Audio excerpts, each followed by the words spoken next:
Hello, everybody, and welcome to another NOLAnerdcast movie review. I'm Matt. I'm Chris. You know, I was going to say, very successful post-op. The doctor did a wonderful job.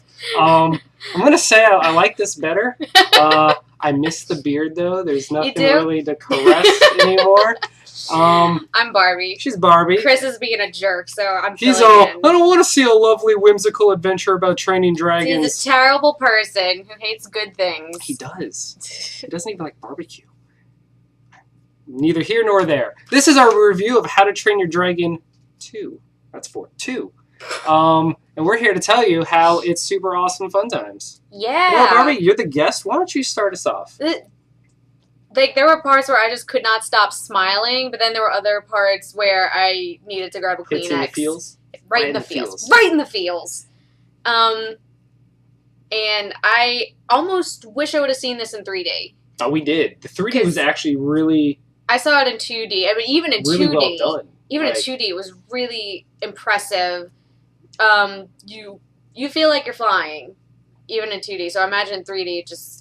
It was very immersive, like well done. The 3D was very well implemented, I would say. It was definitely a movie that was built from the ground up with that in mind instead of it being just kind of shoehorned in halfway through. Yeah. I think one of my a friend of mine put it best when he said, "How to Train Your Dragon 2 is reminiscent of the best Pixar has to offer. Like it's right up there with like the greatest of the Pixar movies, which is it's so good you kind of assume it would be a Pixar movie." Yeah.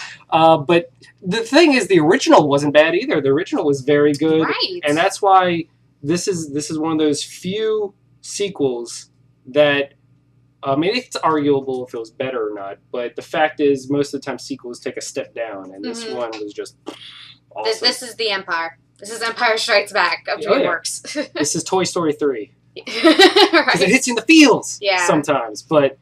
It was really friggin' pretty, too. The visuals were gorgeous. The dragon designs, I thought, were really interesting. They're getting very creative with the dragons, especially the two alpha dragons. Oh, those are cool. Like, everything about this movie is just massive, and that's why I kind of wish I would have seen it in 3D, because you need a massive The scale movie. was... Just something with a giant scope. But the colors, everything was very bright, everything was sharp. It was... just really nice to look at. The cinematography was really well done, and I do agree. I love the designs of the dragons. The musical score was really well done too. Because sometimes Pixar doesn't do it a lot, but DreamWorks has a habit of kind of throwing in like pop songs and current songs in their movies. Like it dates the movie. Like you try and watch Shrek now, and it's like, what is even going on? But this is like all orchestrated, and it really set the tone nicely. All that fun stuff. The humor. It was a very humorous movie. Yes. And in a good way, like, I would say in a sense that there was this one scene where he's talking with his lady on the island, and she's doing her imitation of him. And it was pretty much the most realistic kind of conversation between two people that you don't see that very often in an animated movie. Yeah, they took a lot of time for that. Like, a lot of... just setting up their personalities. I mean, we already knew their personalities from the beginning, but this is 5 years later, so we're seeing how close they've gotten and how just adorable they are together. And I actually like how they aged the characters. Like, he actually has little peach fuzz and all that. I grew facial hair for you. Oh. And that's the thing that I loved the side characters in the first movie, too.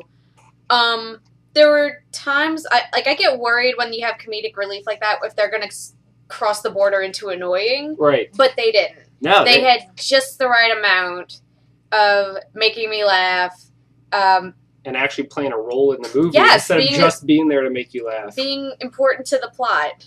The voice acting was, again, top-notch. They got everyone to return, and then they added a couple new ones, most notably Cate Blanchett playing the mom. Ooh, that was a cool character. I mean, the trailer, we knew it was coming. Yeah. It was in the trailer, but the relationship dynamic, the family dynamic between the three of them was, I thought, well done. Yeah, there's really good chemistry Set up there. the feels. Jon Snow makes an appearance. He knows nothing. Okay? I really wish they could have thrown that line in there, like, you know nothing, Eret, son of Eret. Just for the sheer, just wink and a nod. type of thing. But his character was a lot of fun. He had a nice character arc in that. Yeah. And Kristen Wiig's character reacting to him was probably the best part. Because it's funny seeing that too, because they're all growing up. They're trying to find, they're trying to date, and it's funny watching them, pursue each other and all the hilarious. Did you like the How to Train Your Dragon Quidditch game? Yes. Which was basically Quidditch. Yes, I did call it Quidditch in the theater. Did you? I felt bad for the sheep though. Hey, those sheep know what they're getting into. Do they? They have no choice. Dude, PETA's gonna have like an aneurysm watching this movie. Hey, they never actually show a dragon eating a sheep in this movie. That's just true. Did they show it in the last one? They showed dragons like snatching them up. Yeah, but the sheep were here eaten. More for comic relief than anything. There a lot of fish died, but what are you gonna do? I love the design of Hiccup's like flying apparatus, his wingsuit and everything. It just, I don't know, everything about it clicked with me as a film. Yes, I liked it. I mean. I personally would say I enjoyed it more than the first. Absolutely. But that I don't know how much of that is the fact that I haven't seen the original in a number of years, as opposed to this one's fresher in my mind. Right. I just know that I really, really... The first one was a wonderful surprise to me. They kind of went in with low expectations about it, and then it was just like, damn, all right, that was really well done. But Gerard Butler, he was good still. Yeah. He had, I don't know how much of a spoiler this is going to be, but it's, of course, he's going to see the mom at some point. Yeah. And when he first sees the mom... That was in the trailer. It was? Yeah. Okay. I was expecting it to go one way, and it went a completely different way. Right? And the way it went... Was adorbs. Was beautiful. Oh, beautiful is another word. I mean, I would go with totes adorbs because I'm cool and hip and on the pulse of society. But, no? All right, let's move on. There was the villain, I think, looked awesome, and he had a great voice and a great design. But in terms of like actual motivations, and he was the weak link in terms of the character development. Yeah, he was there just to be your typical like I'm a badass looking dude and I'm the bad guy. Clearly, look at me, I've got a scar and a dreadlocks, and everything about him screamed villain. You gotta get dreadlocks, dude. I mean, it's from a visual standpoint, it's super cool and evil. When it's coupled with the scar. Yeah, I'm so evil. Voice. I'm not gonna wash my hair. Yeah, or so I don't even know. But his motivation in the film, it was like here. Yeah, I do agree because it's I'm kind of tired of seeing the same thing over and over again. I just want to take over the world. Like I'm tired. I want to rule all people by by force. And he gives kind of a reason behind it, but it was so quick. It was kind of like an afterthought. Yeah. Like, dragons, they hurt me, and now grr. Yeah. But no one grr. But I do love the way he just straight up dominates by sheer force of will the dragons. He's like, I own you now, and you're like, oh snap. Let's talk Toothless. Because he's still the perfect mix of badass and adorable. Somebody told me that the animator from the original movie and also from this movie would watch his cat. And I saw that. And just having a cat and a dog in all the dragons, I'm seeing a lot of animal mannerisms. I loved watching Toothless interact with, what was Valka's dragon's name? Did we get a name? I don't know if we got a name for her dragon. Sky Cloud Jumper? Cloud Jumper, yeah. There we go. And I love watching them interact because it was like watching two pets interact for an older pet and like a puppy. Yeah. It was really, it was quite well done. And I mean, also, we talked about how badass the villain looked. His mom, when she's in full battle gear, looked awesome. Like straight up Skyrim Dragonborn style. Like I don't know. I don't know what that means, but it's cool. They will. Okay. Hopefully. Yeah. What else about the movie? I mean, we hit up the humor. The hell out of me. There was one part like not gonna give it away, but like did George R. R. Martin write this movie? Right? Oh man, I'm all like, oh, and you see it coming, you're like, no, they're not. No. Yeah. Whoa. So okay. Like something's gonna happen. They're gonna fix it, and then. the swoop in save or something. Nope. But nope. That the feels. Or That's like when one it of hurts the you. dragons is gonna magically be like a healing dragon or something. Yeah, or we're gonna get a Pokemon scenario where the tears of an innocent young boy bring. Oh, but I mean, I'm actually, but you know what? It would have cheapened it, and I'm glad it didn't. yeah, Like, I will admit it is a ballsy move, and I'm glad they went that way because not everything works out the way we want it to. Right. Sometimes really terrible things do happen. So I do admire it when movies aimed at kids acknowledge that, because that's the way the world is. Yeah, I mean, Disney's been hitting up that kind of that wheelhouse for a while, even Yeah. all the way back to Bambi. Yeah. And Lion King. I mean, Mhm. sometimes you got to do what you got to do, and if it's done well, it resonates. This was done exceptionally well. I mean, this movie's so good.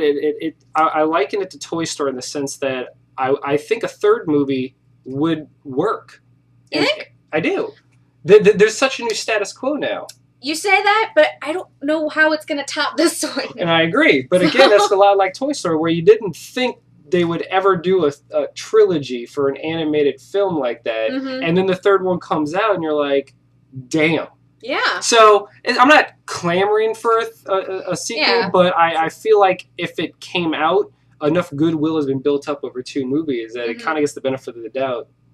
in Yeah, that sense. the only thing is that you can either wind up with another Toy Story 3 or Ewoks. Right. Yeah. So, Yeah, you either get That's that what I'd be or you worried get about, Shrek like- 3.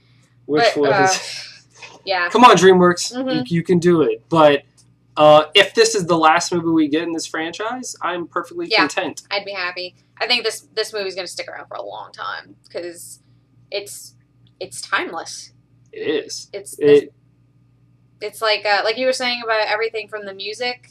Not it's not going to be dated by the music. They don't make any The- pop culture references. No pop culture references. Which is very unlike a DreamWorks film. They Yeah. like doing that kind of stuff. And it works at the moment, but you can't go back and revisit it and Mhm. have the same feeling. Mhm. And that's why a lot of people are likening this to a Pixar or Disney movie, because it is timeless, I guess is a good word for it. It'll stand the test of time, Yes. hopefully.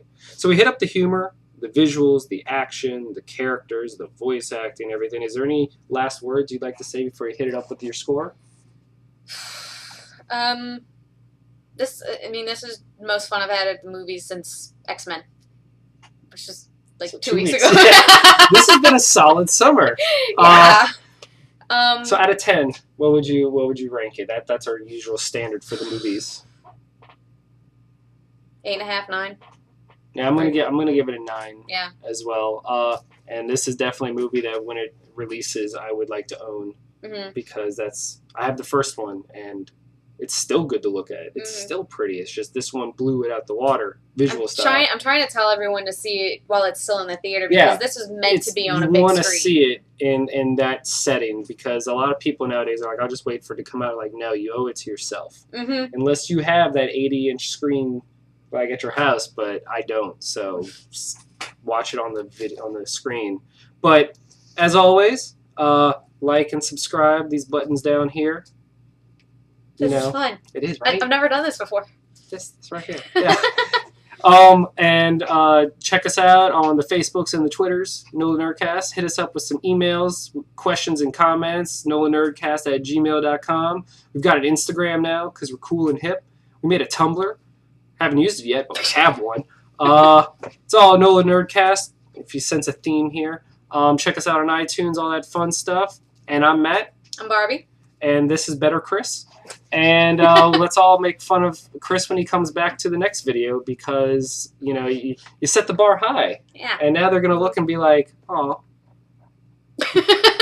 Now I'm going to revert back to the lady of the duo, and, no one wants that. So this has been our review of How to Train Your Dragon 2, sponsored by the Grand Theater and Esplanade. So go see it. How to Train Your Dragon 2. Yeah, thank you. Chris never does that. I finally got a high five on film. All right.